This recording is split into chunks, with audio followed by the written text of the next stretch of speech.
Life can change in an instant. For many wheelchair users, the struggle to push forward is a daily challenge. After years of development and countless prototypes, we created Rib Grips, the revolutionary wheelchair hand rim covers with built-in ribs for ultimate grip and comfort. No more slick surfaces, no more heat burns, just pure, reliable grip.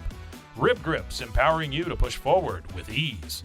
Rib Grips, get a grip on your freedom. Discover the difference. Visit ribgrips.com and use promo code GRIP today. You just found the perfect product that helps with staying cool during hot summer runs. No more gross warm water. Stay cool with this product from Gear Handle. This hydration tube cover helps keep your water cool and easily accessible.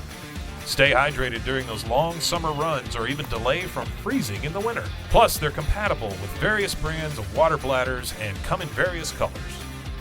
Visit gearhandle.com and use promo code H2O today. Hey everyone, you're listening to The Public Affair with me, Andrew G. I see someone different every episode, but do me a favor, keep it between us. Hey guys, what's going on? It's your boy Andrew G, and welcome to episode 23 of my podcast, The Public Affair. Thank you all again so much for all of your support and making this podcast where it's at today. I really appreciate it. Of course, to my producer, Mike Hamilton with Rogue Media Network. Thank you for making this podcast, or help making this podcast what it is today. Mike, you're the best man.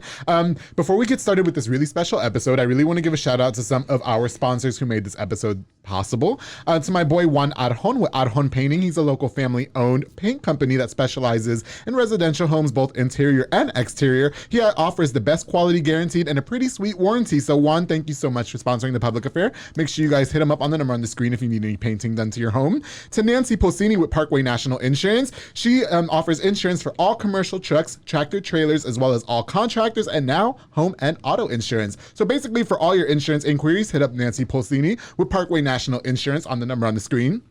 To Marcos Cordero with Midway Nutrition. He's located on Hewitt Drive. He offers meal replacement shakes. They're super bomb. Of course, my favorite is the Honey Nut Cheerio. He also has a really good pumpkin flavor that I really do love. And he offers tons of different flavors. So if you're in the market for a healthier lifestyle, make sure you hit up Marcos Cordero with Midway Nutrition. And shout out to Waco Nutrition and Energy, which is their sister company located on Spate.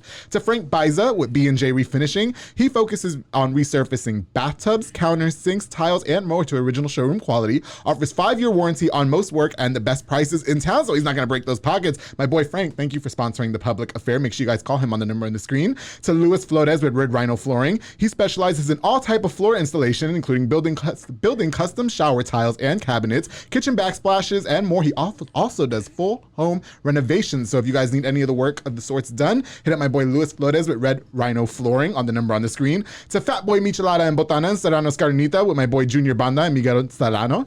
They work together to bring you the best micheladas, botana, and carne seca that you'll ever have. Me and my boys had it today. It was delicious. Locally operated. You can call them for parties, get-togethers, or more. Make sure you get the best and not the rest. Hit them up on the number on the screen. To Jeffrey Monreal with Pollo Box and Audio, PB&A. You can hit him up for installation of stereos, door speakers, and audio systems. He also specializes in building custom subwoofer enclosures and much more. He's kind of a jack of all trades. He's also doing a Facebook giveaway right now on his social media page, Pollo Box and Audio. The giveaway will be December 20th, so make sure you guys check that out on social media and hit up the number on the screen if you need any of his services done. And to Tony Garcia with Crossroads Realty. He's a local real estate agent who services Waco and the surrounding areas to help you buy a home or sell your home, and you can hit him up for all your real estate needs. Tony, thank you so much for sponsoring The Public Affair. More to come later. All right, guys. So I'm really excited about this episode that we're doing today. A lot of people have been in my inbox and they say, you promote all these people and their endeavors and everything, but we really want an episode to get to know you personally and the struggles that you went through to make it to where you're at today. So for this episode, we're doing something a little different. I invited 3 of my very good friends to come on and for each of us to talk about how hard last year was and how our life has changed in the year to come.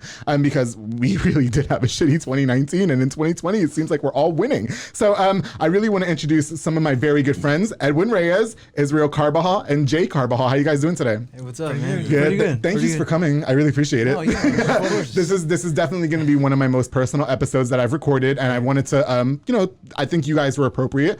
We took that last minute trip to New York last year. It was awesome. It was which we all needed. Spirit, right? Okay, Spirit. And Edwin flew Spirit, of course. Which we told him not to, but that's how shitty his year was. He was like, however I can get there, if I got to walk or fly Spirit, and we were like, just walk. But no, as personal as this episode is for me, I really wanted for you guys to be a part of this. And I'm thankful even to Israel and Edwin, who are more introverted. I mean, Jay's a little bit more out there, I would say. But, they definitely keep things to themselves. And we had to have this conversation for a long time about them coming on the public affair and sharing a little bit about what they went through as much as they're comfortable doing. And, that way everybody can be inspired to say, wow, my life can change in 1 year. And, obviously we'll get into that a little bit more. But I want everybody to get to know them just a little bit. Can we do a little intro for you guys? Edwin, why don't you tell us, tell the audience who you are, where you grew up, and all that. Okay. My name is Edwin Reyes. Hey. Born in Houston, moved to Waco when I was 2, so I'm pretty much from Waco. Yeah. Had 3 siblings, and both my parents here in town. Love your siblings. Yeah. And my little dog named Luna. Yeah. Can't forget Luna. Graduated from Waco High. Yeah. And then attended MCC for my associates, and then Tarleton State for my bachelor's. In accounting, and now I work in accounting here in town. Mr. Education. he's the smarts of the group, that's for sure. Right? I classify us. If I can get into that later, I will. But yeah, I love your siblings. Your dog's cool too, and I shout out to your cousin Odie, who I love too. Yeah, and it's an inside joke, but I do love Odie. He's one of my very good friends. Yeah, Edwin and I, and I'll get to how I met these guys in just a few. But Israel, can you tell us a little bit about you and tell the audience who may not know who you are? My name is Israel Carbajal. Hey. I was born 30 years ago, like 5 days before Edwin, I think. Oh, is that right? Yeah. Oh, yeah. I always forget that. Okay. So, I don't know what there is really to tell. I play soccer sometimes. Yes. Sometimes I'm good at it. Sometimes I'm not. Yeah. I like playing Pokemon Go a lot. It just makes me happy. Pokemon Go everybody master, yeah. Right. Everybody has their little thing that they do that just kind of takes them away from all the bullshit, Yeah, so that's your that's what I do. It's just very simple, and I just enjoy it. Yeah. I went to Waco High. I graduated 2009. Went to MCC after for a little while, and then I just kind of jumped into working because I was kind of like, okay, this is kind of taking a while, which it pays off for the people that do it, for the long term, the 8 years and all whatever, 4 years. But for me, I was just kind of like, okay, I just want to just start making money, paying for things, and stuff like that. So I just kind of went ahead and started doing that, and it was, tough finding jobs that actually, paid a lot. But I finally did after a while. I worked at PCA for like 5 years. Yeah. And it wasn't the job. It paid really well, and it had great benefits and all that. And for people that are supporting their families and things like that and want big goals, that's a good place to work. But if you want time to yourself and to make memories and have fun, that's probably not it. Then after that, I left and I started working with my friend Eric at Leal Snacks. Eric Leal. Shout out Eric Leal. Yeah, they have a restaurant too, Leal's. It's a great place. Number one Mexican restaurant. I don't care what nobody says. I don't care Which what one? nobody. Which one? Leal's Mexican restaurant in Woodway. All right. What's up? You want to throw some hands? I ride for them anyway. Go ahead. Sorry. No, but after that, man, it's. I'm really happy there. Right. It's probably a little less money and everything, but I'm really happy there. That's good. I enjoy it. I have free time to myself. Right. It's not destroying me. They're not bad people. They appreciate all their employees. Right. And everything like and that. you can play Pokemon Go probably. On the way places. On the way places, like that, which we probably shouldn't promote, but No, but I'm actually really happy there. I really enjoy my life and my job there. So. Yeah, and you mentioned about the soccer. I just want to real quick.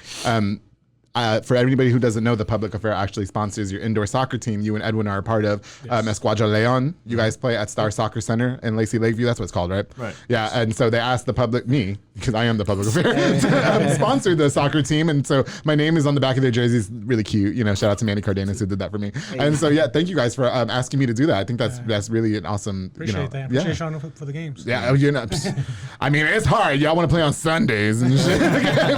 but Sundays are my days where I'm in my underwear playing Crash Bandicoot, but I guess I'll go watch some soccer. Yeah. Well, okay. So, and how about Jay? So Jay and Israel are actually brothers. Yeah, we are. Yeah. Jay is Israel's big brother, and I knew Jay first. I met Jay 5 years ago. Yes, you did. Jay, why don't you tell us a little bit about who you are and where you grew up and stuff.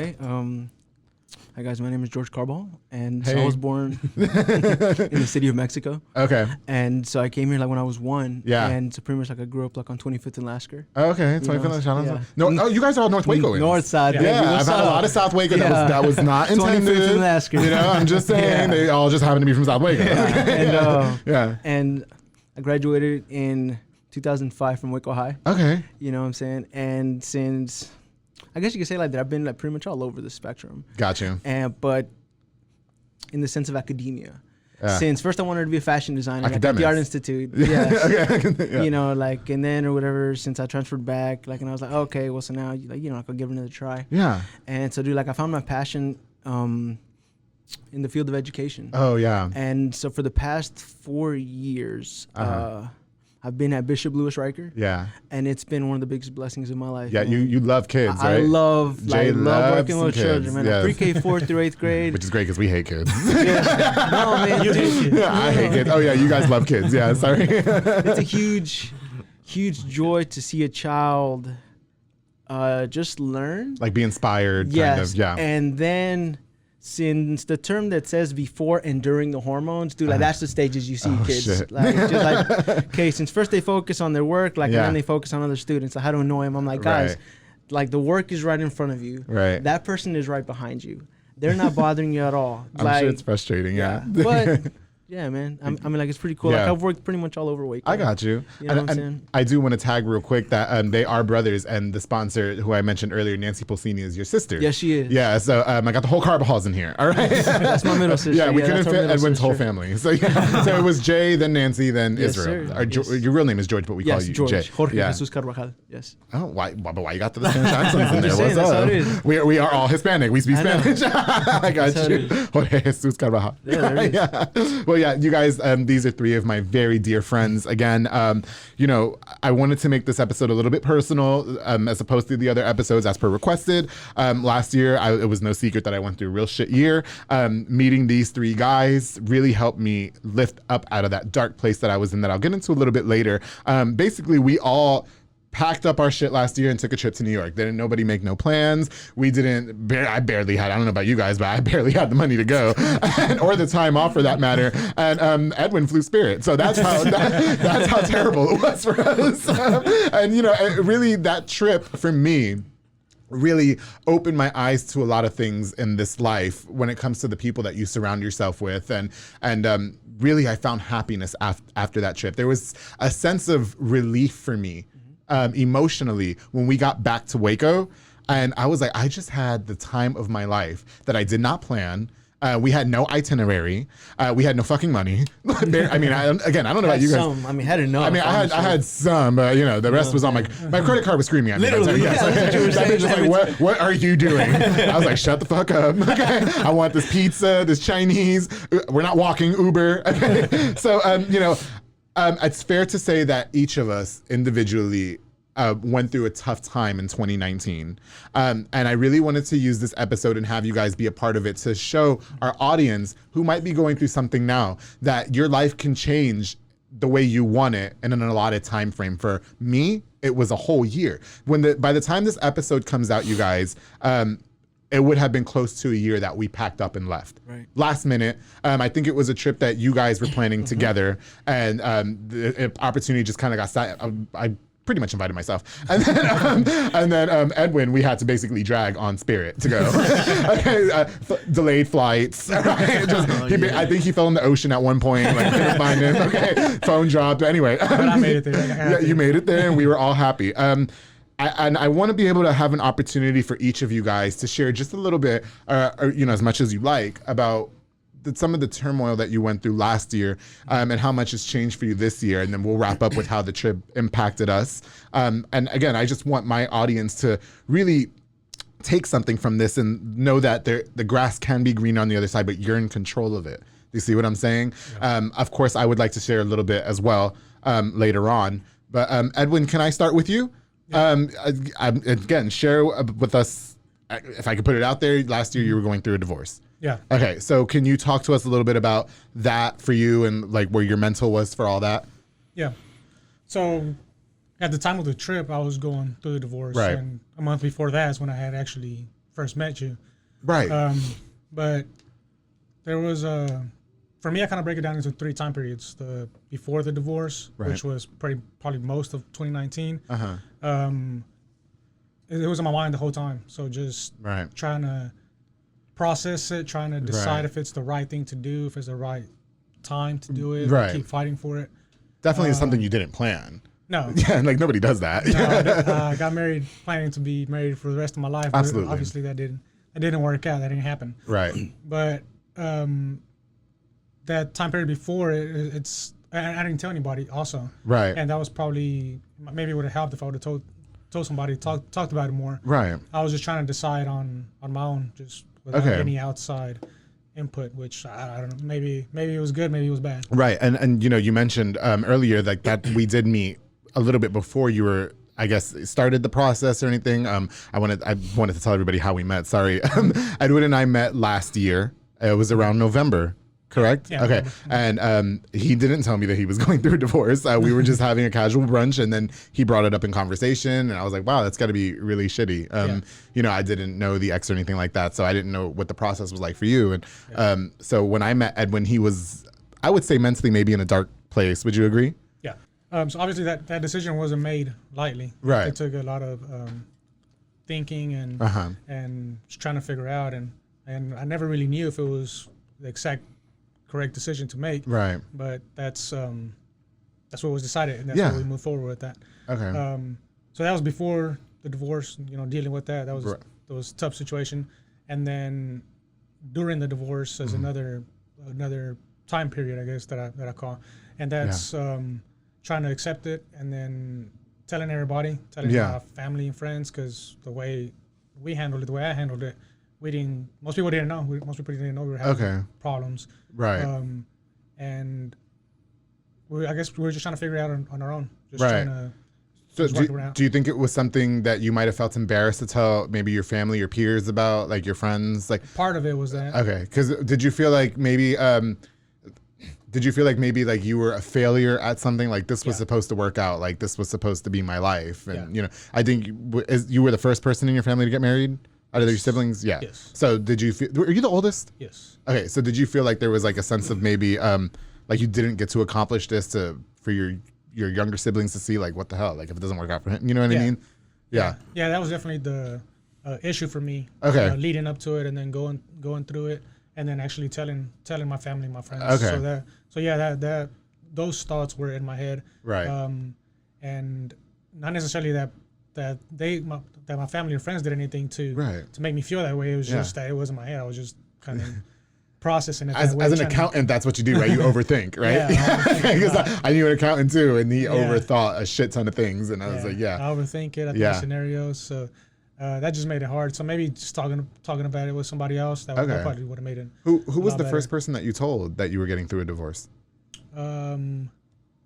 My brother. Your brother, Brian? Yeah. Who I love. I told my parents. Love you, Brian. Yeah, shout out Brian. Shout out Brian. Love him. And his girlfriend, Roxy, she's super hot. But they're both super hot, right? Okay, yeah. So, you know what? When you were going through your divorce, Edwin, and you know, a lot of people who might watch this maybe went through the same thing or are going through the same thing, God forbid, because it's not anything that we wish for anybody unless their spouse just sucks and it's like break up. You know what I mean, right? Yeah, like, right? Like, no, but for you guys, I mean, obviously, I listen, I am not passing judgment on the ex-wife. I met her one time. I barely know her. I can't remember her name off the top of my head, and that's really no shit. I've only met her one time. Yeah. And so for you, do you think that it was like maybe you were trying to find whose fault it was? Does that make sense? Like, did you feel you were at fault, or maybe she was at fault? Like, how does that work for you mentally? Do you know what I mean?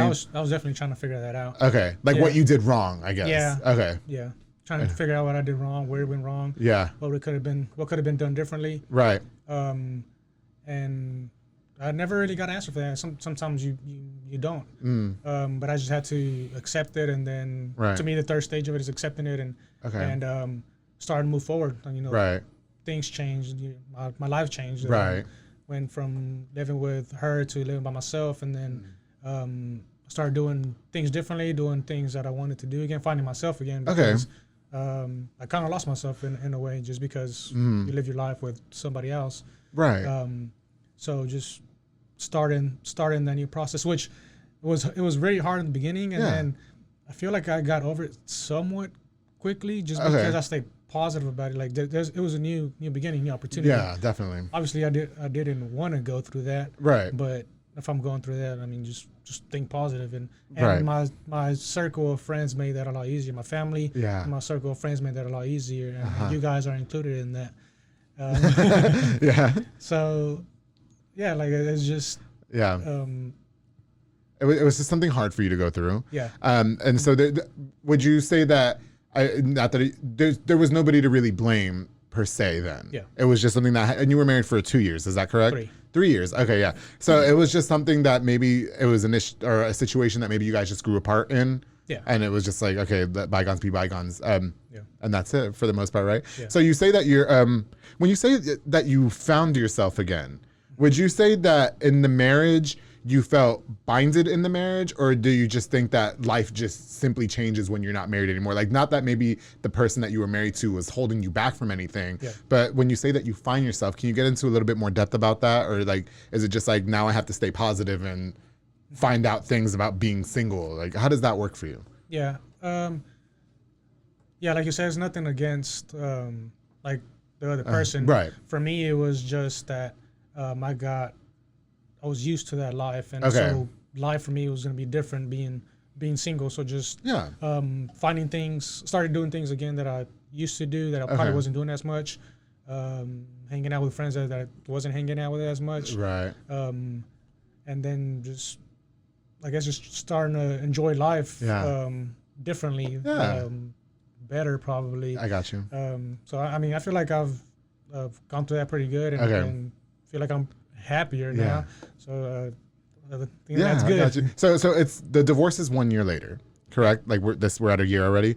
Yeah.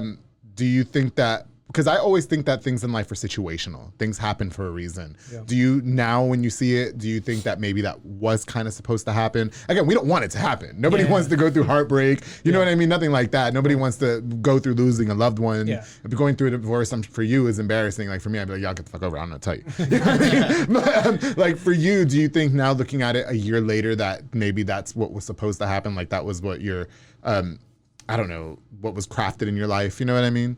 Like the road you were supposed to go through? Yeah. Okay. And thinking of it that way helps, because leading up to it and during it, it was just like all in my head, just fearful of what it's gonna look like, what it's gonna be. Were you scared of being judged? Like maybe people would be like, ooh, what he do? You know what I mean? Yeah, that's part of it. Everybody automatically want to assume the man cheated or something. And it was nothing like that, obviously. No. Yeah, okay. Yeah. It was just maybe personal things that. Yeah. Just my own thoughts against me, pretty much. But it just got better after that. It just got easier after that. There was so somebody that's going through it, or has gone through it, will help me. Or advice I would give is just keep moving forward. I got you. Keep working at it. Just take a deep breath. Things get better for sure. Right. How long would you say that it took you to get to a point mentally where you were just like, all right, you know what, everything's gonna be fine? Like, do you think it was when we decided to go to New York? Do you think it was when were you just like, life's gonna move on? Like I'm okay. I'm okay like this. I mean, this is my house. Yeah. You know, Luna's cool. Like when did you say everything's gonna be fine? Like how long did it take for Edwin to do that? Can't pinpoint the time, but the trip I think helped. Just and I don't know how much, but I think it helped. Right. Just bring us closer together and and just get my mind off of it for a while. Right. And then I would say a couple months that it took for me to feel better about it, for me to feel better about my new life and look forward into to better things and just enjoying life again. Yeah. So I'll probably say like 6 months, but but like the details of time are probably just unspecific. And okay, I got you. And then when you mentioned that, you know, you really found counsel in like your close friends and family. Yeah. Would you say that they were like your biggest driving factors in finding your happiness again, or would you say that it was more like self-induced, would you say? No, definitely my circle of friends. The people of friends that you have. My family, my circle of friends. Yeah, because I've always appreciated everybody that I meet. Everybody, especially everybody that's in my life. Right. But going through that brought that out more. Right. Like, I found that support. Even people that I hadn't seen in years that I probably ran into, and they asked me like, well, how's your wife? I had to explain, like, I'm not married anymore. So I would definitely say that I post the most on social media than the three of you guys. I mean, obviously because I work in radio and the public, the podcast. But it's not like you're the type of person that goes on there and says, "I'm divorced now." Like, fuck that bitch. You know what I mean? Like, it is what it is. You're just not like that. And even the year that I've known you, because again, we met last year, and those brunch dates were fun. You know what I mean? But Butter My Biscuit. Butter My Biscuit. No, we have to shout out Butter My Biscuit because we used to go in there and shut shit down. Shout out to the Bankstons. Love the Bankstons. And everybody that works there. But so Whitney, your girl. Love some Whitney. So for you, I mean, how was it like facing that question? Do you know what I mean? Like, hey, so how's the wife? And you're just like, shit. Because it was a situation where I think I took you guys to a Christmas party at the radio station last year, and somebody knew you and asked you that. So what was that like for you being put on the spot? It was harder because it was fresh, so I just had to kind of relive it, re-explain it. Yeah. So that was harder. But then as time went by, it just got easier. Yeah. And now it was just something that you said. But that was something I was afraid of from the beginning. But, and now it's just like, I'm divorced. That's it. Yeah, She's good. Yeah. She's good. Yeah, now I know it kind of doesn't define you, but I was kind of afraid of that. Okay. And not really, but it was still in my head. I got you, man. Yeah. And I think it's so good to see you, because again, when I met you a year ago and then you told me that, I mean, there was times like Israel would say like, oh, he's this, he doesn't want to do that, whatever. Like, I guess you were just in that dark mindset where you're just like, I don't know what the fuck I'm gonna do in my life right now because I'm so used to doing it with her. Yeah. And so it's so good to know that a year later that you're in this new fresh place. I mean, you look great, you're obviously doing great. So I mean, is there anything else that you want to elaborate on that as far as like what do you want to tell to the person that's going through a divorce right now? Just to, I guess, look ahead and look forward. Because it's just it feels like it's gonna go on forever, or you're gonna feel sad for a very long time. And for some people, it's a different time. It takes a lot longer. Or shorter. But just to keep moving forward and reach out to your family and friends and focus on the positive things. Like I was pretty positive and grateful. I was even grateful just that I was married for a while and then got to divorce. Like I learned from it. Okay. I tried to learn from it. I wasn't just gonna sit there and cry about it. And then but eating that pizza in New York too, he was like, I mean, no, this shit is bomb as fuck. Sushi. The sushi. Shout out cousin Nori. But you know what, Edwin, I don't know the first thing about a breakup. The only thing I've ever lost to me was a close friend. So I don't know if the feeling is different, as far as getting divorced. But I want to applaud you for, even coming on here and talking about it, because once again, guys, I think out of the group of the four of us, I'm the most mouthy and, the most like, I'll share everything because I don't care. I'll tell you who I, well, I won't tell you who I slept with, but I'll tell you, what I did. And anyway, so, I find a lot of bravery in you now, and I look at you just a glimpse differently because I always really liked you, as a friend, and I just think that for you to come on and share that story with us, especially knowing you behind the scenes, it's very brave of you, and I applaud you for that. Thank you. You know what I mean? Did I cover everything? You tell the people who are going through it that basically there is a light at the end of the tunnel. Yeah. Okay. And it's okay to lose people. Sometimes relationships just don't work out. Yeah. And it is what it is. And then so obviously the trip to New York was like, and I want to get into that in just a minute, you guys. I want everybody to share their story first, and then because New York was like lit for us. Nobody understands that trip for us is something that I don't want to speak for you guys. For me, I needed that shit. Yeah. I needed to pick up and leave. I was like, I gotta get the hell out of here just for a minute, right? Yeah. So it did good for you. Yes. And I'm really happy to see that you're in a happier place now. And Edwin, I want to leave you our specific conversation with this. Edwin's a very good, educated, level-headed guy. I think outside of my best friend, there's him who's just like that. You know what I mean? Like when it comes to like the smarts and stuff, you know what I mean? Like the intellect. And you're very, not reserved. I mean, obviously I like to go hiking and stuff, but which ever since I start hanging out with these guys, I have to do more physical activity things. And it's like, y'all don't want to eat Chinese food. Y'all want to hike. All right, I guess. For you, Edwin, I have no doubt that you are going to find a very beautiful woman, and have those beautiful kids that you want, little Edwins running around, and Edwinas. and I have you're very successful. You're somewhat of an inspiration to look up to as somebody who's a homeowner. somebody who has a very good job, an accountant. You know what I mean? Educated, college-wise. So for you as a friend, I want to tell you that you're going to get all that one day.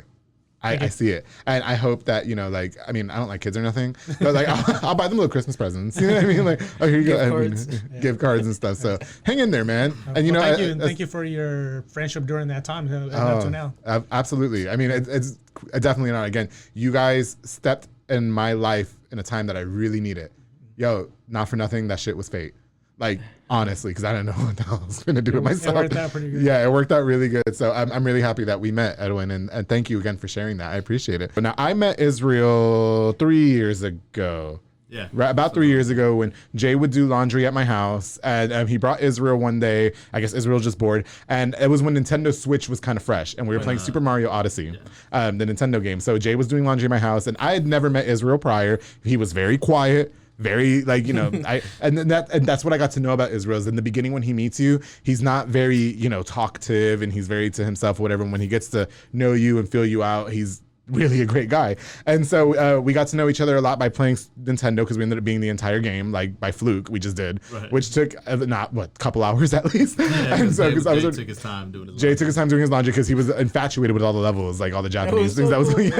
And so we didn't really keep in touch outside of social media after that for the next few years.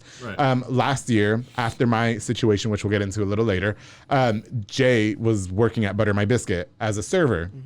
And he said, hey, man, on Saturday, come to my job and just eat and, whatever. And I was like, all right, bet I'll go try it. Yeah.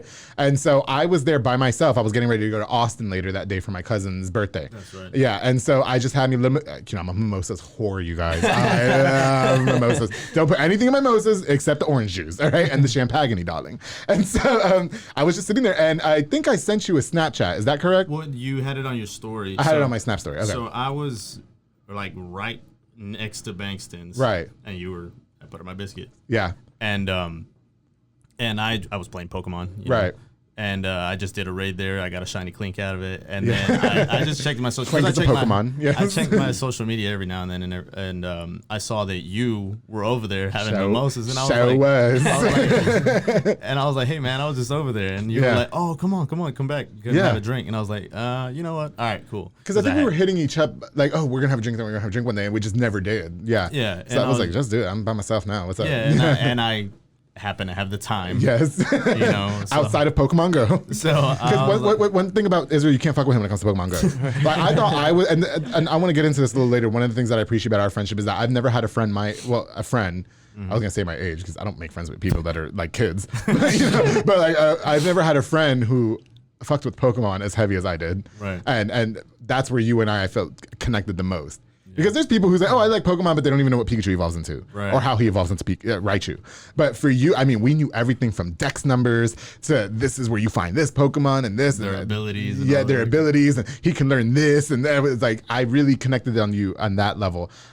So you were around the area. Right. And then I went back, I was like, hey, screw it. I got some time. I'll drink with him a little bit. Yeah. And we started having mimosas, and then another one, and then another one, and then another pictures. And Jay was so upset with us. He's like 6 pictures you guys had. Okay, man. but see, what the thing is, like when I drink and I'm crunk, I'm not confrontational, so I don't want nobody bothering me. You know what I mean? Right. Let me do me. Yeah. And we were being loud. We were just talking because we hadn't talked to each other in 3 years. Yeah. So we had a lot to talk about and just about life and about just anything. Because when I talk to you, it's great conversation. We talk about food. We talk about funny stuff. We talk about so many things. Yeah. And that's the kind of shit I like talking about. Because you can talk about, who won the election, who won this, or what. Man, okay, so what? Like, who cares? Yeah, like just show me a funny video. You always do that.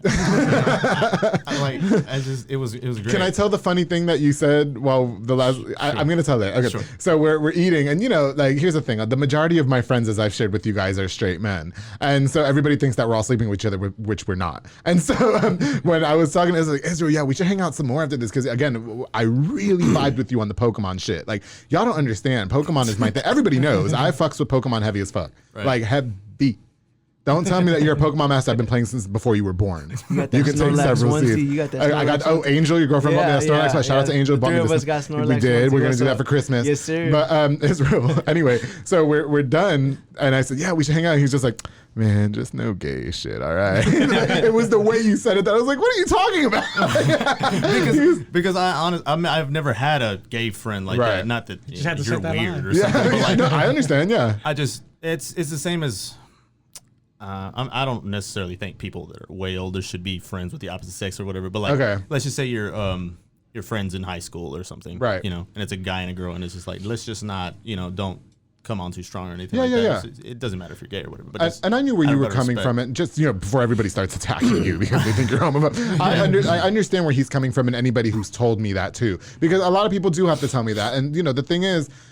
I tell everybody I've slept with the majority of straight men, but for my friends, it's different. Like, I would never come on to you guys because y'all are my friends. You know what I mean? You respect us. I respect, I'll get into it later. I hold my friendship so sacredly. I latch onto that shit with like an iron grip. And so I would never compromise that by trying to sleep with you. But you know what I mean? Like, it's just, that's not me. Yeah. So I understood where you were coming from. It's all good. Right. Yeah. So we really connected that day. We were loud. Jay was so mad at us. Remember? Jay was like, y'all calm down. I was like, anyway, get me another picture. Just for saying that, get me 2 pictures. I think they were gonna cut us off that day, weren't they? Yeah. Yeah. Dude, y'all paid their bills like that day. I y'all did. Paid their electricity bill. They got their electric bill paid for 2 months. They better shut up. and then Jay, like you and Jay talked me into buying that $100 Pokemon box set. Yeah. And now that Pokemon's booming, like the card sets and everything, I looked at how much it's worth. I was like, oh shit, this thing is $500. Oh shit! So you're getting your money back plus some. Yeah. So I definitely want to Israel and these guys again are a lot more introverted. So the fact that they're sharing their stories on the public affair, I mean, again, it really means a lot to me. You guys, thank you for using this platform to do help me. Right. Show everybody like where we can come in a year. I think it's fair to say that last year was maybe not easy for you as well. Right. Maybe I guess as far as situations going unplanned and stuff like that. Can you talk to us a little bit about that as much as you'd like to share? Right. So, relationships are hhard. Right.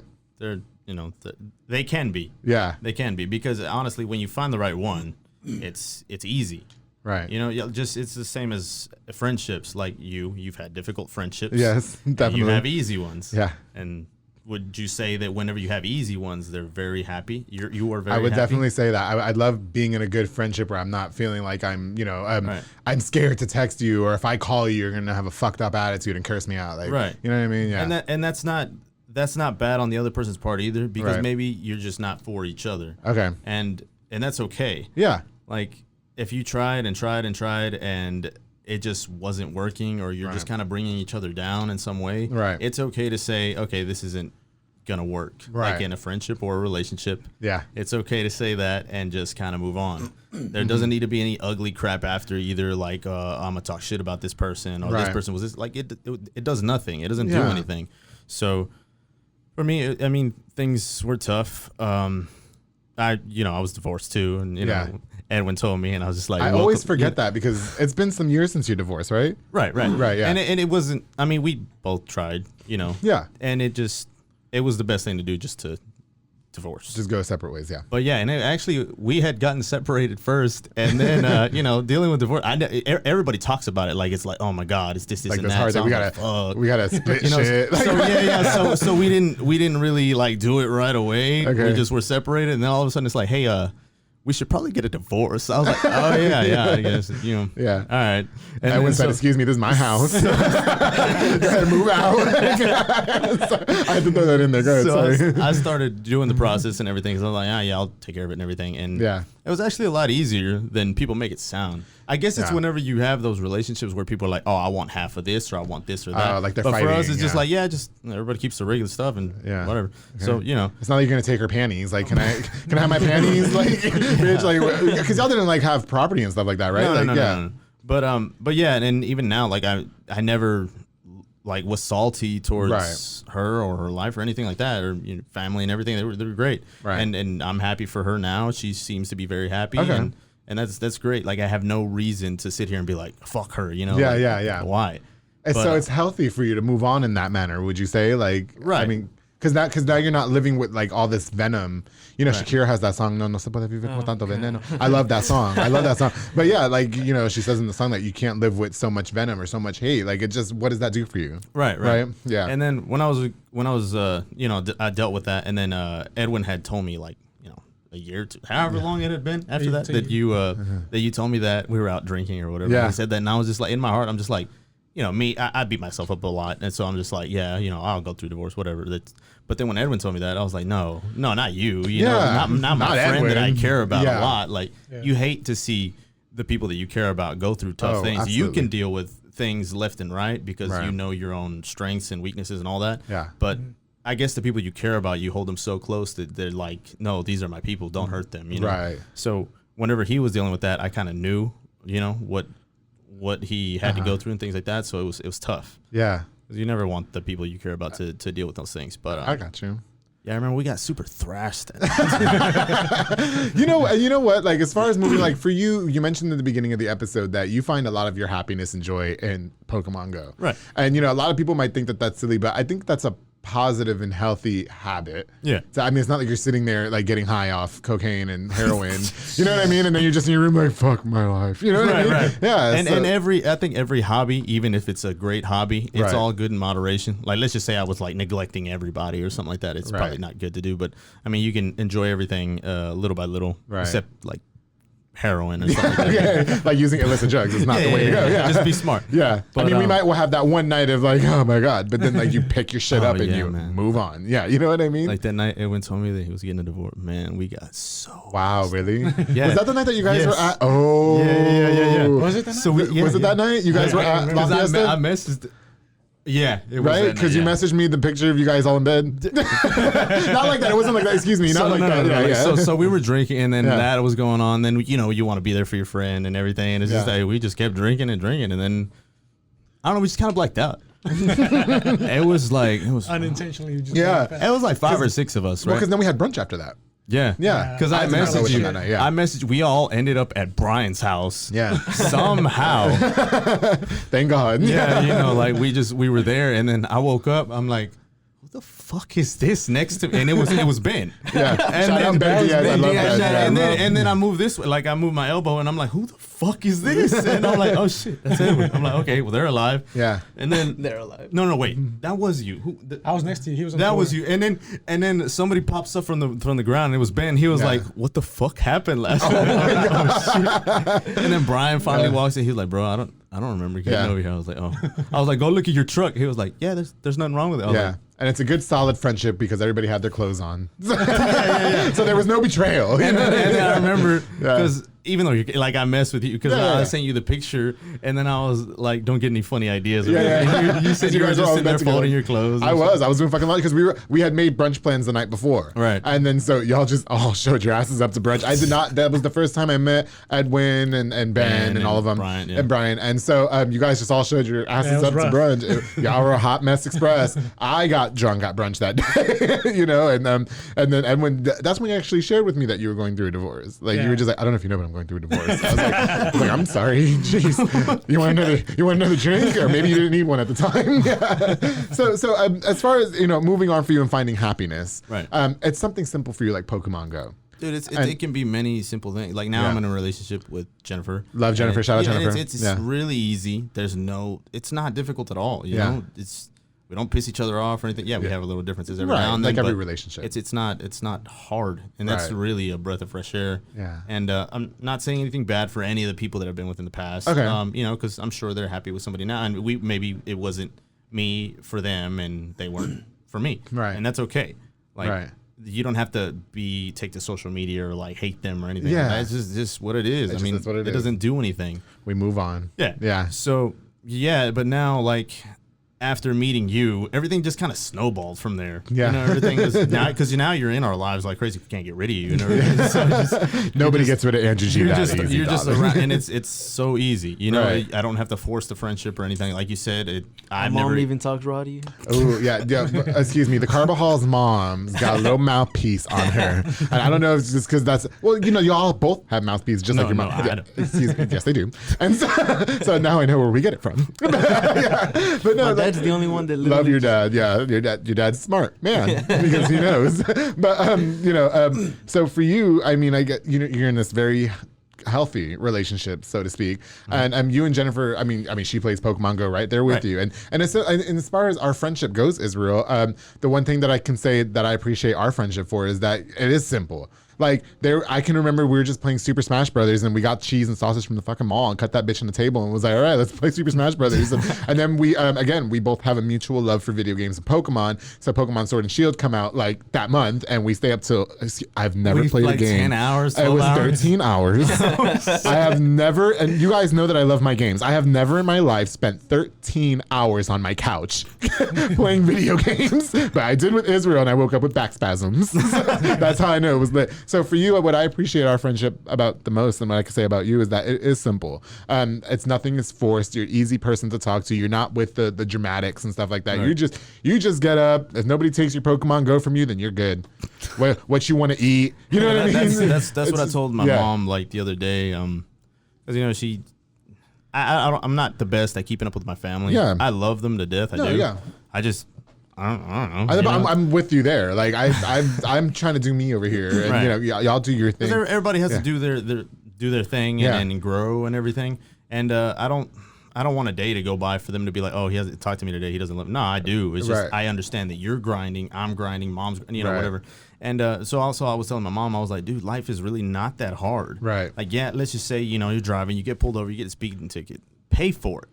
That's it. Or whatever. Just have money saved up. Yeah, I get things happen. Let's say you get a flat tire. Let's say you save $500. You get a flat tire. It's $200. You're down $200. Yeah. You still have $300. You can keep building off of it. Just pay your bills, and I don't know. And that's it. Yeah. I just don't understand why it's seems so difficult. But that's what I'm saying. You're more just simple. Like, let's not make shit difficult. Things happen. It's all your mindset. Yeah. There you go.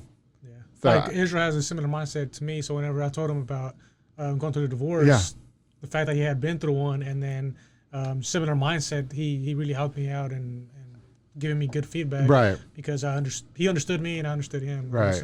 See, and don't you love that? Yeah, you know what I mean? We've known each other for like 15 years now. Oh, okay. Y'all were kids or in high school? We met in high school, and then we just stayed friends forever. Yeah. You're 30. You're 30 as well. Yes. Okay, I'm the youngest of the group. I think I'm 29. Yeah. I just want to throw that out there. So, well, and so Israel, again, thank you for sharing all that. Is there anything else that you want to? For people who went through those hard relationships, you did in the past, is there something you want to tell the person in the camera that's listening to that? Just that it is going to be okay as long as you're willing to push forward. Yeah. As long as you're alive, you still have more time to do something, to find happiness. Don't make it more difficult than it actually is. Right. But that's it. I got you, man. And again, that's what I appreciate about you so much. You're just very, very simplistic. There's nothing extra. You know what I mean? It's just simple. It's just, Ezra, you want to play video games? No. Yes. All right, bet. Let's go. Yeah. You want pizza? Slow rise. Damn, that's just expensive. You don't want Domino's? Oh, well, we don't eat like shit anymore. Now we eat like healthy things. We try to. Yeah, Or if you want me to whoop you Marvel vs. Capcom. Never. Anyway, never. Anyway. Okay. So, Israel, thank you for sharing that with us again. I want to move on to my friend George Carbajal. Jorge Jesus Carbajal Marin. Okay, Jay. Okay, with the Spanish. We're gonna do a first Spanish language episode. It's gonna be with us. I actually met Jay about 5 years ago. We had a mutual friend, and we met at a party. You can shout out to David Cordova. Shout out to my friend David Cordova for introducing us. He did introduce us. David was a good friend of mine in the past. I actually, to be honest, I really don't have bad blood with David. We just went separate ways. I will say that. It was personal in the past. Now it's just I love his girlfriend. I love his girlfriend April. I love her to death. Every time I see her, I give her a hug. David, best of luck to you. That's it. That's all it is. No, I have no hate towards him. It's just life. That's just life, exactly. We met through David, yes, we did.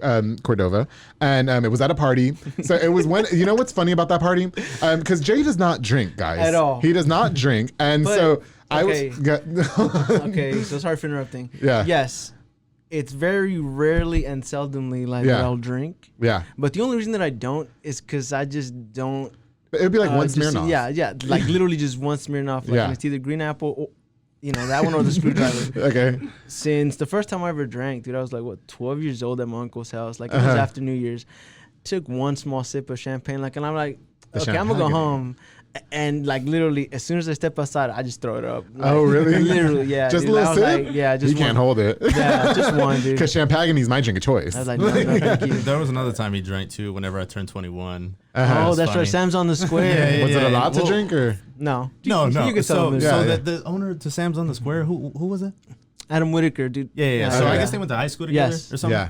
And went to Rikers freshman year. And then Jay saw him. They were talking. They were like, "Hey, what's up, man? And this and that." And it was my 21st birthday. I'm not talking, because I'm who I am and everything. And I'm just sitting there. And then he's like, "Hey, bro, he just turned 21." And he's like, "Oh, for real?" He's like, "Yeah, get him a birthday shot." And then his friend's like, "Hey, 3 shots." And Jay's like, "Oh, fuck." And then so he has to take it with us, me, whatever, and that guy just easy. I bet. And then Jay drinks it. And he's like. And then we leave, and we're walking somewhere else. And then Jay's like, "Fuck, I'm already feeling it." Literally, lightweight. Yeah, lightweight. No, yeah, especially if you don't drink it, that should hit. That should creep up on you, right? Yeah. But so we met 5 years ago at a party. Yes, Funny enough, when I was good friends with David in the past, and he was part of the circle of friends that I did hang out with at the time. And so I was just coming out to them as gay. I was 24 at the time when I came out to them, and so part of that was the fear of losing my friends because they were all heterosexual. So I thought they were going to be like, "Oh, we ain't gonna fuck with him no more because he's gay." Sure enough, they would get drunk behind my back and talk about me and say, let's make bets on when Andrew's gonna come out, right? So I had just it wasn't even a real breakup. It was some douchebag that I was dating who I took to Vegas, and anyway, and so you owe me $300. And so Spirit. Yeah, we did fly Spirit. Oh, God, yeah, that's how I knew it should have fucked up, right? But so we went not a breakup, but he told me that he wasn't into me and whatever, that I was ugly and blah blah blah, and so I was just like trashed, dude. I was very trash. You were. I remember spewing shit like, "Who breaks up with me?" I had just started on the radio too. You literally said that. I had just started on the radio, so in my head I was like, "I'm Andrew G. You don't break up with Andrew G. I break up with people." I remember the whole thing. Remember I bought you a torta though. Yeah, you did. I bought you a torta. I never got it though. Oh, because somebody else ate it. Yeah. So my homie Pedro ate it. So I met Jay at that party. At the time, and I'll get into it a little bit later, I look at you different now than I did 4 or 5 years ago. Thank you. And in a good way. Thank you. Because 4 or 5 years ago, I'll be honest, I didn't think highly of you. I mean, I still wanted to build a friendship. Sure. Like, because you were a nice guy. Right. But like, I guess, we all do things in the past that we're not necessarily proud of, or we take stupid shit, or we make. I mean, I used to get fucked up like that, and crash into walls and make a fool out of myself, and then have to go paint that bitch the next day. You know what I mean? And I don't know. I'm at Home Depot looking for the shit to fix the wall, and I'm like, I don't know what to do. And so, I will say, we met that time. Right. We kept in touch periodically. Briefly. I would say, like in the on social media again. Every now and then. Then came the time where you would do laundry at my house, and that time I met your brother. Yeah. And so I would say that our friendship grew closer last year when we did go to New York. It was awesome. Again, when I went through my situation, I started connecting like with these guys, Israel and Edwin, and then you as well, because obviously you guys are brothers. And so you were going through a bit of a tough time last year as well. I was. Can you share a little bit, or like as much as you're comfortable? Sure. Okay, so since I don't think a lot of people know. Okay. But last year, I lost a child. You know what I'm saying? That was Angel. Yes. Shout out to Angel. Yes, Love her. yes. Yeah. Huge shout out to my girl, man. Love her. Yeah. Trust me, she's like a powerhouse, to making me a better man. Okay. And to pretty much, the first time we lost one, dude, was in 2018. Okay. And so it's something that I never in my life thought would happen to me ever, dude. And then some people say, "Oh, well, it's just a miscarriage." But see, you say that, but in your mind, dude, you're thinking of the life you want to have. of the plans you want to do, of the way you want to raise this child. You know, like a name, everything. Like you're excited. Yeah, dude. Like, and it's taken away from you in like the blink of an eye. And so since a lot of people have known me, dude, like I always smile, I'm always positive. Dude. Right. Like, and I kind of withdrew from always posting on social media, like so motivational, whatever. Yeah. You know, dude, like I was in a dark place, like that. Since I will never in my life find an answer in a bottle to kind of just like cope with what's going on, because it's not me. Yeah. It is never gonna be me, and it'll never be me. Okay. You know, and since I don't know, like a lot of people know, man, but I'm a second-time kidney transplant recipient. Huge thanks to my dad, dude. And that's part of the reason why you don't drink. Yeah, it's a huge reason why I don't drink. Yeah. And so then like on the 9th of November this year, dude, like I've had this kidney for 14 years. Oh, wow. So Congrats. I take really good care of myself. I have to. Definitely. You know? And so, yeah, dude, like I was in a dark place, like, and I questioned God so many times. I was like, why me? You know what I'm saying? Like, why not the people that like are not a good parent? Like, why not the people that neglect their kids? Like, why them? No, I agree with you. Yeah, like it's the people who shouldn't have kids that have a plethora of fucking literally. kids. Yeah, believe me. Yeah, so, I know. And so, yeah, dude, like I was in a dark place, like, and I had these dark thoughts, dude. Like I would go run the dam, like, and you see that big cliff where you see the water, dude. Like, that part of me would say, man, dude, I wonder what happened if I jump. Right. Like I didn't care. Right. I didn't care anymore. You know what I'm saying? Because you feel like life was taken from you. Yeah, taken. Yes. Like twice, dude. Right. Like a part of me that I'll never in my life get back. Exactly.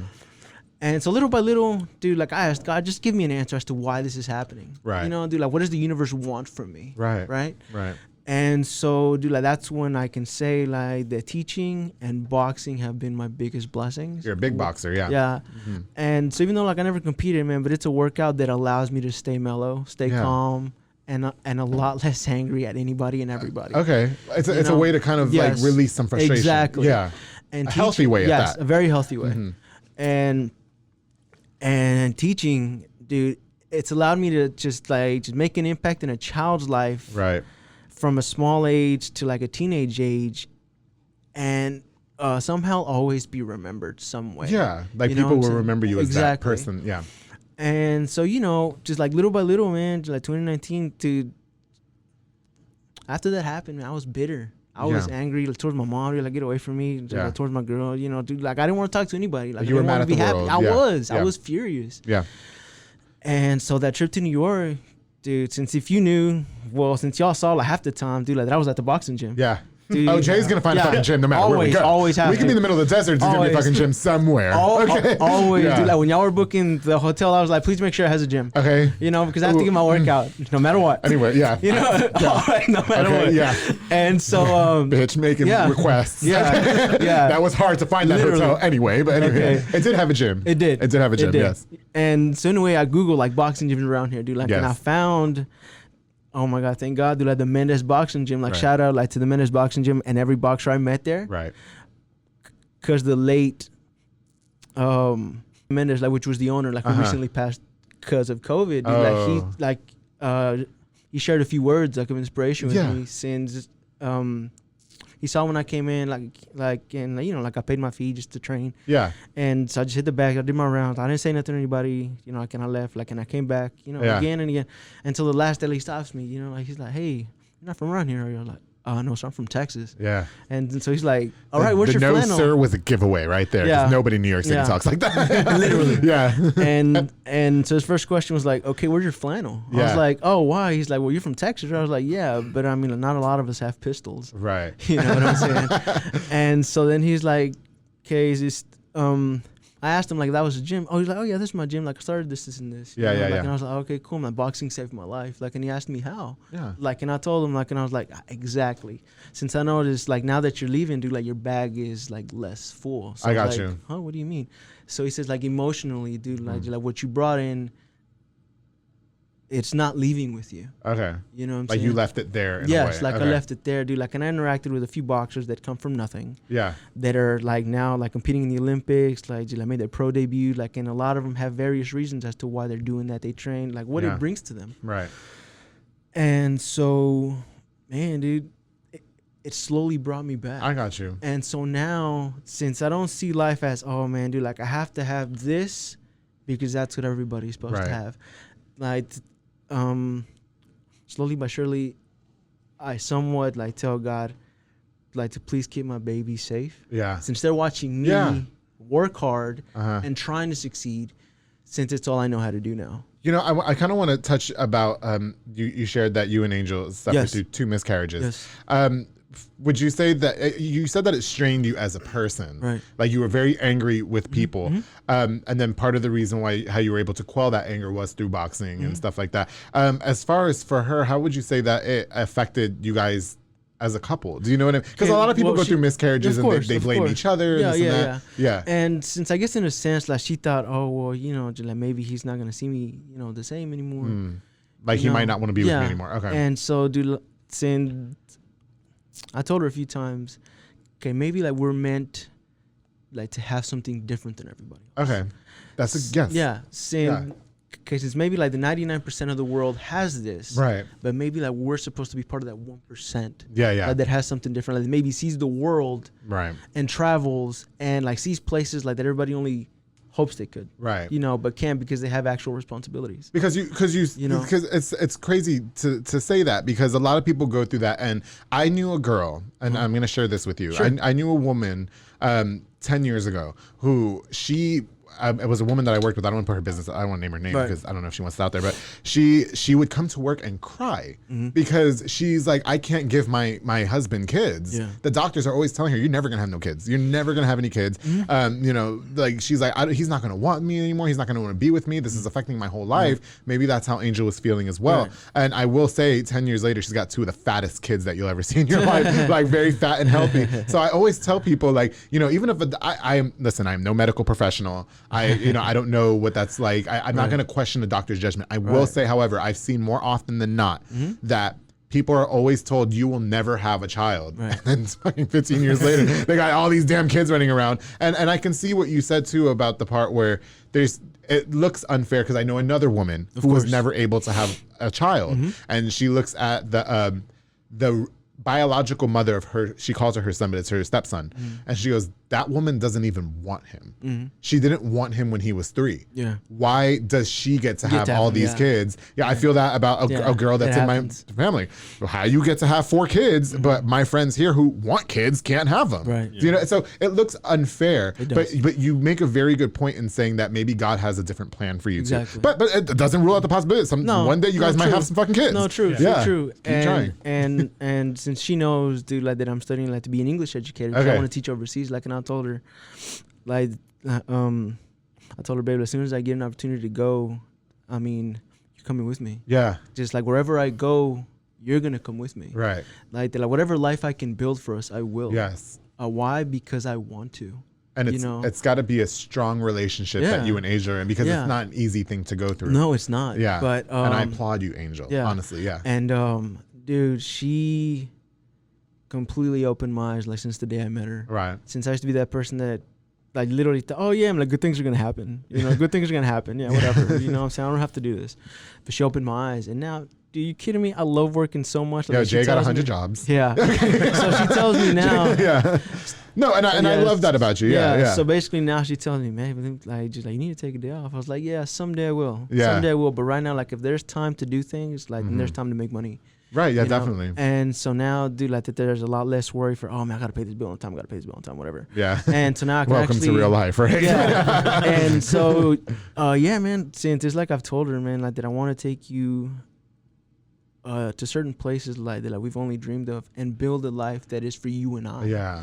Like, and even though, like, she has an awesome kid, man, Adam, like, shout out to Adam, man. Shout out Adam, He's a cool kid. Not the little teenager, but we love him. He's funny. We love him. He is cool. He is so cool. Well, he's cool. I love Adam. And, oh my gosh, man, like, he's... Adam's 16, right? 15, 16? Oh, he's a sophomore. Yes, he's 15. One of the... Angel, forgive us. I can't remember, yeah. And so, man, dude, like, he's made friends, like, with some of my students now. Yeah.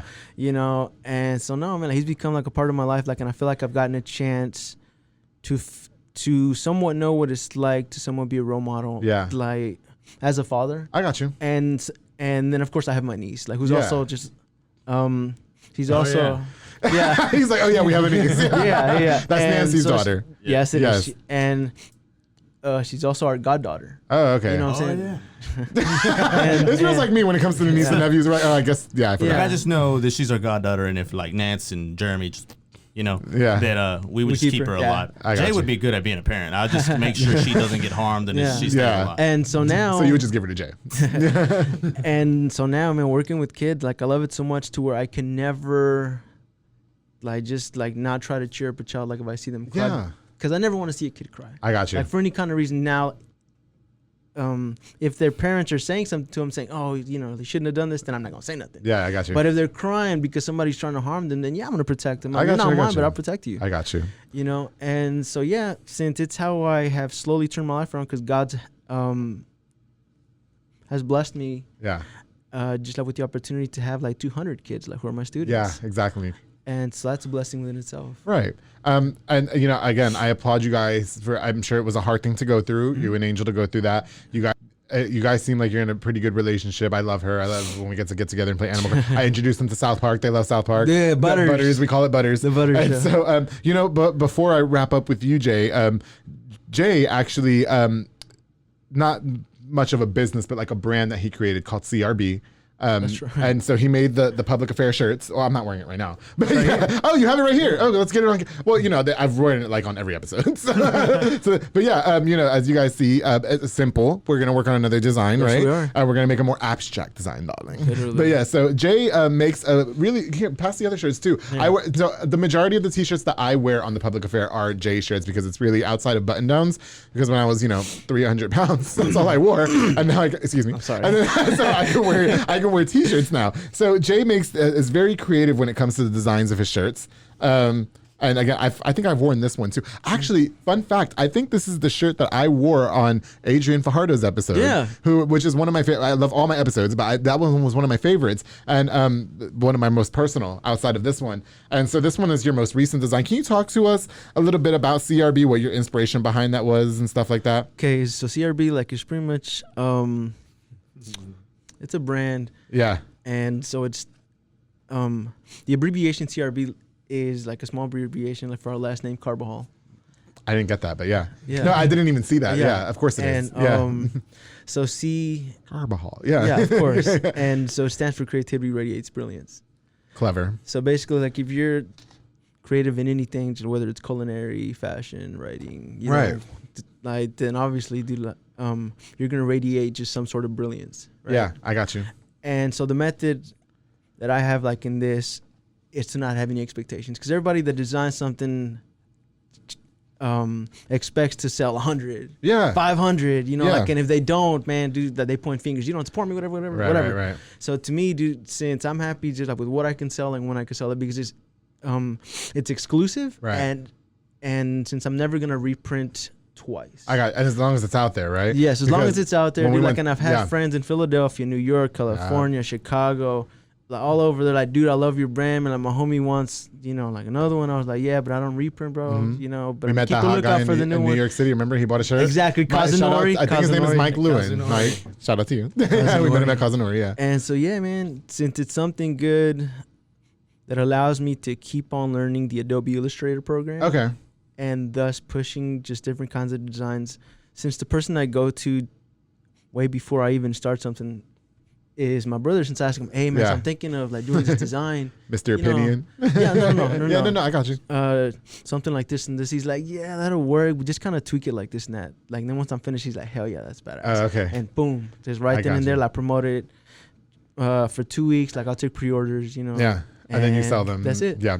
Is it something that because I, as your friend, tell you that maybe you should and look into capitalizing off of this or branding further? Because I listen, again, the majority of my wardrobe is CRB. It is. It is. Yeah. I think I bought beanies from you one time. Them bitches did not fit my head. Dude, but I bought so 2 of them. For the support. Of course, yeah. So and I said that, when I had shirts made, we were going to go through CRB. I wear the majority of your shirts on my show. It's something that I want to see you push. I want to see you work hard in pushing that, because it's obviously something that you're passionate about. Is it something that you think that you're going to move forward with going in the future? And what exactly does it mean to you as far as doing that?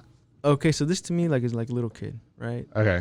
Right now, I'm raising and I'm trying to see what else it can be. Yeah. And so pretty soon, since I want to be able to wear, if you order a shirt, dude, you get just some stickers, in a small little vinyl figure. Oh, okay. But for that, I have to keep just networking. Yeah. With a lot of people. Yeah, exactly. And so then if it's one thing I've learned is that there's always going to be somebody way better than you at something. Yeah. So you should never hate on them for that, but learn from them. Yeah. And so there's many people that I know out there like that are really good. Like, and I've even asked them certain questions. How do you do this? How do you do that? Like, and they give me, you know, like small tips. Yeah. And so that has bettered just everything that I'm doing. Right. I got you. And so right now, like, I have a few things in the works. And so you'll be the first to see. Hey, of course. Of course. And so, yeah, so obviously CRB is very important to you. And I hope that you can grow on that business. And then you definitely want to get into teaching full time as well. Of course. Yeah. So, because teaching for you is just amazing. Yeah. I mean, Jay loves fucking kids. He'll send me snaps every once in a while. They'd be giving away the markers. Yeah. You know what I mean? But the kids are cute and they everything. Are adorable. But I don't know that I could be no damn teacher. Like, you know what I mean? And I've had educators on this show. Mm-hmm. And, you know, I honestly hope as your friend to see you work hard to become what you want. And just like I explained to them what I appreciate about their friendships individually, for you, our friendship has taught me patience. In a good way. Right. It's taught me patience. I, again, watched you when I knew you 4 or 5 years ago. You were kind of a bum. Yeah. Now, I'm not gonna in my perception. Yeah. Now I see a guy who maybe quote unquote late to the party, but damn, give him his credit for trying. Right. And you know, you're doing your best from what I see to really make a name for yourself and really show everybody that you want to be responsible and that you want to, you know, build yourself up to be a man, a better man, not only for your relationship, but for yourself as well. So I applaud you also for my girl.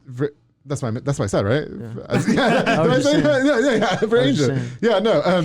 But like as an individual, I see that you've grown so much in the 5 years that I've known you. Thank you. And I applaud you for really just pushing forward CRB. Thank you. Pushing forward. I want to see you become a full-time teacher. Thank you. You know, and really create that life that you want for you and Angel. Because I think that you can do it. If you change this much in 5 years, you got it down. And I'm going to be one of your biggest supporters for CRB. Thank you. I'm his unofficial ambassador. Okay. Well, we make jokes about that all the time. So for our friendship, I'm thankful for how much it's grown. I'm thankful for that trip last year, which again we're going to get into in just a second. And I'm thankful for seeing you become different than from what I met you. Seeing you really work hard to try and change your life. You're doing the best that you fucking can. At least you're trying. Good for you, man. Thank you. You know what I mean? Yeah. For the person that, you know, went through something similar that you went through last year, as far as the miscarriages and the, you know, the unmotivation and stuff like that. To that person watching, what are you going to leave them with? 3 things. One is just let go of the wheel, and let God take it. Okay. Since there's a reason why things happen in this universe, and please don't ever blame anyone or anything. Yeah. Since if it's out of your control, it's out of your control. Right. It's just maybe God's way of saying that you're meant for more or just a lot different than what you wanted. Yeah. 2, don't keep hate in your heart. Hate is baggage. And that's a quote that I heard from my all-time favorite movie called American History X. Yeah. Oh, you made me watch that one. Yeah. Yeah. And yeah. And good movie. And then 3 is have no expectations, but love with all your heart. Yeah. And have no limits to who you can make happy and exactly how much happiness you can spread. Definitely. Since if something's meant for you, then it'll happen, but it's gonna happen on God's time. Yeah. You know, not your time. Yeah. Being patient. Yeah. Huge patience. Yeah. And a lot of consistency and just believe in yourself and anything that you do. Definitely. Plain and simple. Sounds good, man. Thank you. Thank you for sharing that with us. Of course. Again, you guys, out of the friendship circle, I'm the one who puts it all out there for you guys to do. Thanks. You know, talk about what you talk about. It's very brave. I applaud you guys so much. Jay, did I cover everything with you for sure? Yeah, for the most part. Yeah, for the most part. I mean, we're going to New York in just a minute. All right. You know, but again, so as I shared with you guys earlier, a year ago, well, as per requested, a lot of people wanted to get to know me a little bit more personally about the things that I went through and stuff like that in the last year. On episode 6 of The Public Affair with Adrian Fajardo, I did get into some detail about things that took place last year involving me and somebody who I did consider a very good friend. That person suffered, we don't keep in touch now, but suffered with alcoholism, which eventually led them to be, I don't want to say abusive, but physical towards me and mentally messing with my mind. A lot of it felt like it was my fault. That person made me feel like it was my fault and such. And it was a really embarrassing thing for me to go through. I was in a very dark place when our relationship started. But what I'm not going to do is I'm not going to bash the person. I said what I said on episode 6. It was the truth. And for that person, the only thing that I want to leave you with is I hope that you will find happiness and light in your heart. And I hope that you will, I pray that you'll be okay. Because one of the last things that I told that person, one of our last conversations was, you're going to have everything that you ever wanted. You're going to get the wife, the kids, the job, all that, education, everything. If you don't take care of this problem, you're going to lose everything. Like that. So for that person, I just want to leave, with I pray that you'll find happiness, and I pray that you'll find yourself. And for me, it changed me as a person, the situation that I went through, because I'm not close with my brother. I've shared on this podcast that my brother's in jail. This is his 5th year in jail. I think he's serving a 20-year sentence. And it's to put a strain on our relationship. So I don't have a relationship with the only person in my life that's my brother. I don't have sisters, nothing like that. It was just me and him, and we're twins at that. So I don't have a relationship with him. He's completely exited out my life. That was a decision that I made for me, because he's not a good person. The decisions that he makes in life. Same thing with the friend that I had. You guys are just not making healthy decisions that are going to help benefit me in life. It's not healthy to be around you. So when it comes to our friendships, even with the 3 of us, and to my best friend in the whole world, Jaime, who couldn't be here because he's in Germany. Otherwise, definitely would have invited him. But he is like the epitome of brotherhood to me.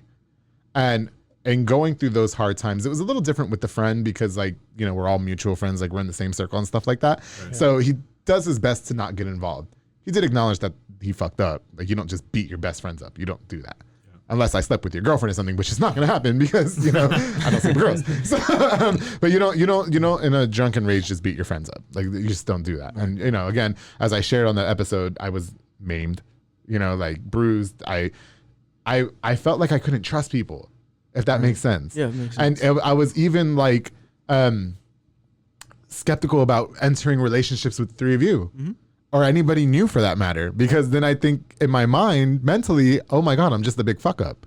Like, I couldn't help my friend with this problem. And what benefit can I be in somebody's life now? Right. That's just honestly how I felt. It changed me as a person. Losing my brother from the decisions that he made changed me as a person. Yeah. I started looking at things differently. And so it really, really just fucked my mind up. You know what I mean? Yeah. Like, especially just all that shit that transpired. So when I met you guys, again, and I individually told you guys what I appreciate about our relationships. Yeah. And then, of course, Jaime, who's not here, that's my brother. Yeah. And I tell that to my parents, and I tell that to everybody. Yeah. Like, he's about to have a baby, and that's going to be my niece or nephew. You know what I mean? And so that he is the true epitome of brotherhood to me. And so, Jaime, when you listen to this, I have to tell you that I love you and thank you for sticking with me, because he was there when all that happened. He wasn't there physically, right, but he saw me, and his jaw dropped. Like, what the fuck happened? I remember staying at his house for a week. He was just very patient with me. It was an embarrassing thing to go through, nonetheless, and he really just wrote it out with me. Right. So thanks, bro. I appreciate you. And thanks for filling the gap of the brother role for me. Of course. Do you know what I mean? Yeah. That's what I needed. That was a void in my, like, I look at you guys and how close you are with your siblings. Yeah. And like, you know what I mean? And me and my brother just don't have that. Right. We just don't. And we're not going to. I can't predict the future here. Just like with me and the guy who I'm not friends with. He's going to move in with you. Or no. But just like the guy who assaulted me last year. Right. I don't know what the future holds for us. Right now, I'm in a place of hate in my heart, for lack of a better term. I don't want to see you. Resentment. Like, I get disgusted when I see you because I still see you doing the same thing. So for me, when it comes to my friendships, guys, I hold those so sacred. I take it personal, like if we have an argument, which we've never, you and I have. You and I, small one. But I start thinking it kind of feels like a breakup, in a sense. It does. Like I can't put that in words. It's like a sense of betrayal, or not betrayal, but like I didn't get to be good at this. Right. What did I do that was so wrong about it? So last year when I went through all that, guys, when I met these guys, I was in a very dark place mentally. Again, the situation that happened with my friend who's an alcoholic changed my life, and changed me as a person. And I felt resentment to the world. I remember the next day sitting in my friend Jaime's house, like, I'm just in here. Black eye, cuts on my head, bruises on my forehead. And that other person got up and lived their life like nothing happened the night before. Yeah. And it took me 2 weeks to be like, why can't I do that? You know what I mean? Because 2 weeks later, I ended up moving out, getting my apartment or whatever. And so we go to New York, right? Best decision ever. Yeah. Best decision ever. We go to New York, and I said, this is life now. Mm-hmm. You know what I mean? Like, I can do this shit. We didn't have no money. Well, okay, again, I didn't have no fucking money. I barely had no time. Okay, I bought my Timbs. And we just took off. And it was such a healthy thing to do for me at the time. Yeah. And in meeting you guys, because again, me and that person were so close. A norm to me was staying up till 5 a.m. taking care of somebody that was drunk. Mm-hmm. And then you guys get back from a club and it's just nothing. You go to sleep. It's the norm for me is cleaning throw up out of my couch at 5 a.m. Ew. You know what I mean? And trying to get you not to leave my apartment. Just throw away the couch. Yeah, I did. I did. I threw it away. I sold it actually. And so the norm to me was all that. The norm to me was being mentally abused. I will say. The person made me feel like shit. Truth be told, I was told that I'm a piece of shit. You're an alcoholic because of me. You know, and in my mind, I'm thinking, is that the person that I am? Do you know what I mean? Yeah. No. And I had a lot of self-doubt. I lost a lot of self-confidence. And again, when I met you guys, I was like, no, this is fucking it. You know what I mean? Like, this is life. This is what friendships are all about. Like, this is what moving on is for. For the people that are watching this, I have to let you guys know, the people you surround yourself with are ultimately going to affect how you are mentally. And how you look physically at them sometimes, because these guys are very athletic, obviously. So again, the details of what happened can be shown on episode 6. I don't want to talk about it anymore. I feel like I've moved on from it. The person and I do not communicate. Me and the guy who I was friends with do not communicate. Best of luck to you in all your endeavors. I'm not going to be a part of it. That's just where we are right now. To my brother, I don't know what the future holds with that. We don't have a relationship. When people ask me what my brother's doing, I say, oh, he's an aircraft mechanic at L3 and he's having a baby with his wife in March. So, Jaime.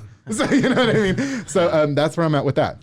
So to everybody watching this episode, you're in charge of your happiness.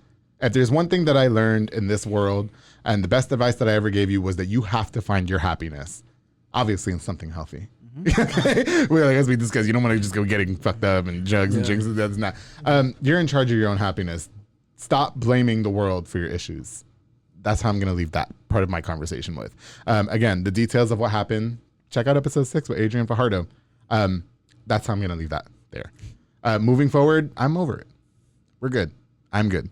So we pick up and go to we pick up and we go to New York. The trip was and I definitely want to I don't want to say the whole entire week trip, that's take another hour. But for us, I'm from New York, for everybody who doesn't know, because I've said it 100 times on the show. Long Island. Yeah, from Long Island, same thing. So, it was my first New York City experience. And so I was happy that we got to do that together because, again, I'm from Long Island. So to get to New York City, it's about an hour drive, hour and a half on the train, whatever. Yeah. And so when I do go to New York City, it's like a day trip and we come back home. And so for us, we went ice skating. I fell and busted my head and they thought I was kidding. And I think I was knocked out for a good 30 seconds. And Jay was in the cabin or whatever, the waiting area, just watching us. And I'm trying to get my mind back together. And I'm just like, Chandelier by Sia came on. And I'm just like, and I'm holding you. I kept singing and I was just trying to get my mind racing. I loved ice skating with you guys. I took my friends to Long Island. Shout out food to was good. The food was good, right? What do we have, Edwin? What do we have? Coquito. But what was the food that we had? Arroz con gandules. He doesn't say it right. We had some arroz con gandules, some pernil, some pateles. What? We had some coquito. Shout out to my cousin my cousin's wife Jasmine. We went to a bodega. We went to the bodega. We got some martas, right? It was good. So I got to take my friends to Long Island, and shout out to Kathy, shout out to Ada, shout out to Aditi Santa, shout out to Pecan Crazy Ass, shout out to Kika. I got to take my friends to to Long Island and you thought I was crazy, bro. It was like me times 5. It was like we're all the same. We're Gomez. Yeah, amplified. Yeah, just it was great. It was so cute because you guys are just sitting there, just like, all right. Like, yeah. So I kind of want to sum it up with this. Talking about the trip, obviously we did a lot of like what people go to New York do. We rode the subway. Jay found his gym.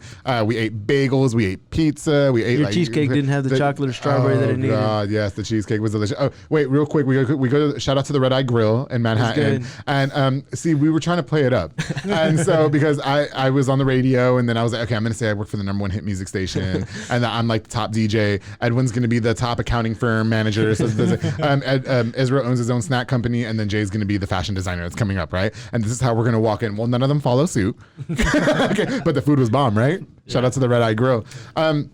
Real quick, almost to kind of wrap up here, the importance of the trip for you, Edwin, what would you say that was?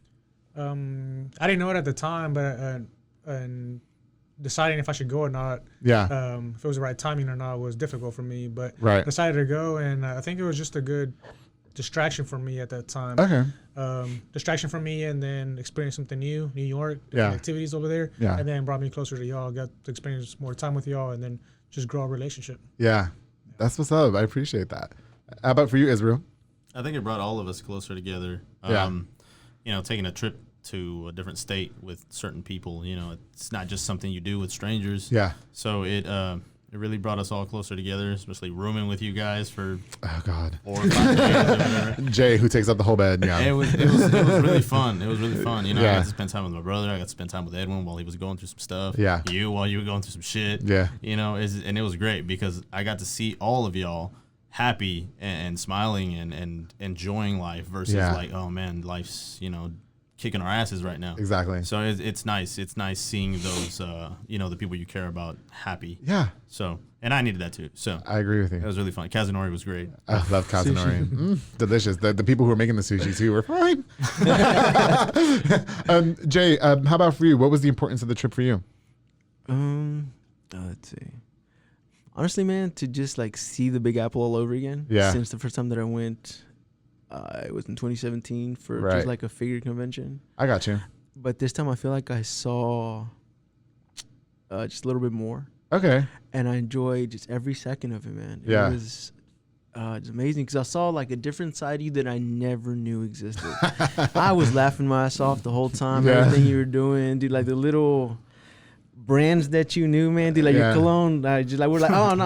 Oh, you're talking about Very Sexy for Him by Victoria's Secret, dude. We're leaving, like, and you're like, guys, hurry up, like all of us like going. I remember when you guys used my foot lotion as real lotion because it smelled really good. And I'm the one with all the cosmetics. Sorry. Just seeing Edwin, like. Happy. Yeah. You know what I'm saying? Like kind of be out of his element in a way. Yes, but also be able to enjoy a place that I guess like that he'd been wanting to see. Oh, because it was your first time. You know what I'm saying? Yeah. And then of course, like seeing my brother just slowly venture out, like, and see more things. Yeah, I got you. And then for me, like finding certain things, like the Mendes Boxing Gym. Yeah. And then like certain smoothie shops, and just seeing small places, man. Yeah. Like that I love, especially Chinatown. Oh God, like Chinatown was hot. Yeah. Because I remember. Like the you especially said, "Oh man, like this is where I want to be." Because look at all these Asian guys and stuff. Like you, yes, ma'am. You sure did. But I feel like it strengthened just my relationship, my relationship with my brother. Yeah. And that I was able to just find just more strength and just like a little bit more in common, just like with Edwin as well. Right. Because he's cool as hell. Yeah. And then, of course, with you, man, dude, like, I feel like I strengthened, like, just a relationship with you. Right. And so I even told you, and since I've told you before, man, dude, like, whoever chooses to not be your friend is slowly missing out on such an awesome dude. Like, it's such an awesome friend that's really cool as hell and everything. And that shit hit me when you first told me. I started crying. Yeah. Yeah, I did. We were in New York City. I almost started fucking crying. Someone who doesn't do lines.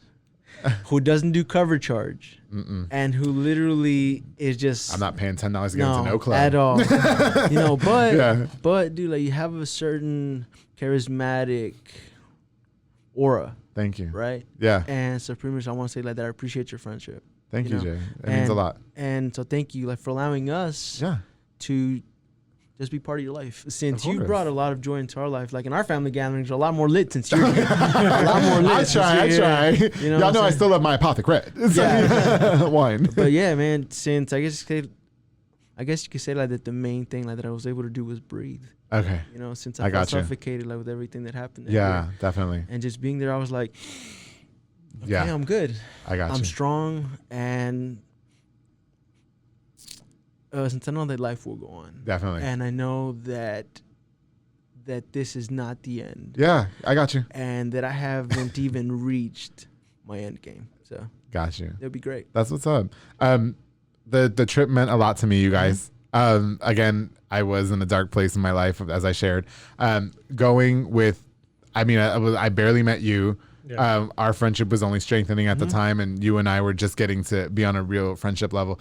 Picking up and leaving, and then coming back, and everything was just fine. Really opened my eyes to a lot of things. The Uber driver loved me. Yes, we were trying to plan our own vacation. He invited you to the beach. Yeah, we're cock blocking. Shut up.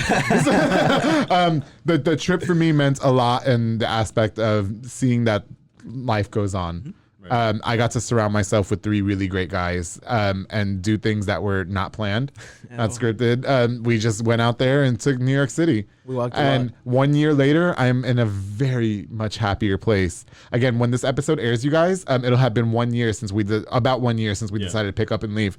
1 year later, I am happy. 1 year later, I've got the public affair. It's super lit. We're on episode 23. You're how many pounds lighter? I'm 35 pounds lighter because I gained 80 pounds in that situation I was in, and so not 80, but you know what I mean. Yeah. And so I'm shout out to Soko. Shout out, yes, we're gonna do that on here in just a minute. And so, and I'm in a happier place. I will say to my audience and to you guys, I'm very happy with the people that I choose to surround myself with in life.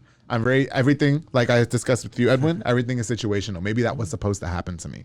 Yeah. Maybe that was my wake up call to seeing the light around me. So the trip meant a lot to me. And again, we could talk about the trip, but it's going to take another 2 hours and we are running out of time. But Edwin, Israel, Jay, did I cover everything? Yeah, dude. Yeah. Thank you guys so much for being a part of this episode, my friends. And I wish nothing but a lifetime more of happiness for all of us. Thank you. And healthy and good friendships. Thanks, man. And Israel, when you're ready to catch these hands in Super Smash Bros., it's nothing. Everybody who tuned into this episode, again, this was a very personal episode for me. So thank you so much for listening. Thank you so much for supporting the podcast, The Public Affair. More will be coming in the future, darling. Know that, and like I said, the thing that I wanted to get across on this episode was how much in control your life is and how much control you have over your happiness. I hope that we were able to touch a lot of different people. Each of us, again, went through something individually went through something unique that we were able to overcome. I think 1 year later, we're all happy. Of course. And I'm happy, and I'm in a very happy place right now. I'm very healthy, and I'm skinny, darling.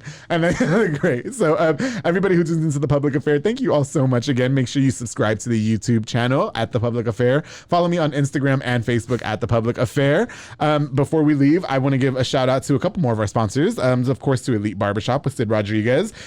He is located on Hewitt Drive. He cuts my hair, of course. He also has Marcus Guerrero, Chris Reyes, and Santos Cordova over there making you look all cute. You can call the number on the screen to book or download the Cut app to book your next appointment. And of course, to Soko Soccer Academy with Dominic and Ariana Gutierrez. They're located on Franklin Drive. They offer team, small group, and individual skill training as well as open play. They also specialize in soccer training with professionals like George De Leon. They have fitness training with Dominic and Isaac Carrillo and more. Make sure you call the number on the screen for more details. To everybody, again, thank you all so much for letting me have this episode. Thank you guys again for being a part of it. Thank you. Yes, awesome. Of course. I really enjoyed it. I was really happy to open up with you guys. I will say once again that I'm in a healthier and happier place now. I'm glad that you guys are as well. And I'm very grateful to have you guys in my life. Thank you so much. And to everybody who supports this project, thank you all. Love you all so much. And don't forget, darling, to always keep it between us.